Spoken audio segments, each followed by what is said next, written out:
ഇത് ഒരു ഫെനി നൈനാനോ ഒരു അഭിജിത് സിംഗോ ഒറ്റയ്ക്ക് പോയി തയ്യാറാക്കിയതല്ല. ഷാഫി പറമ്പിലുണ്ട്, അതോടൊപ്പം തന്നെ രാഹുൽ മാങ്കൂട്ടത്തിലുണ്ട്.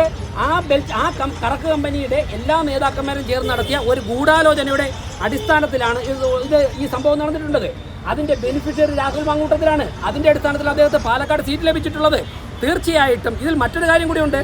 സംസ്ഥാന BJP അധ്യക്ഷൻ കൃത്യമായിട്ടുള്ള അദ്ദേഹത്തിൻ്റെ അറിവിൻ്റെ അടിസ്ഥാനത്തിൽ പറഞ്ഞിരുന്നല്ലോ ഇതെങ്ങനെയായി കേസ് ഒത്തുതീർപ്പാക്കിയത്. നവകേരള സദസ്സ് നടന്നപ്പോൾ തലശ്ശേരി ഗസ്റ്റ് ഹൗസിൽ വെച്ച മന്ത്രി മുഹമ്മദ് റിയാസും ഷാഫി പറമ്പിൽ തമ്മിൽ ഒരു കൂടിക്കാഴ്ച നടത്തിയിരുന്നു.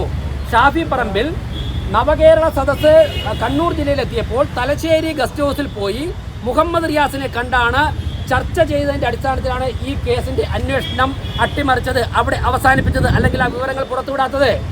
BJPയുടെ സംസ്ഥാന അധ്യക്ഷൻ ഇക്കാര്യം തെളിവുകളുടെ അടിസ്ഥാനത്തിൽ പറഞ്ഞിട്ട് ഇത്രയും ദിവസമായല്ലോ. അദ്ദേഹം പറഞ്ഞത് തെറ്റാണെന്നുണ്ടെങ്കിൽ അദ്ദേഹത്തിനെതിരെ നടപടി സ്വീകരിച്ചുകൂടാ.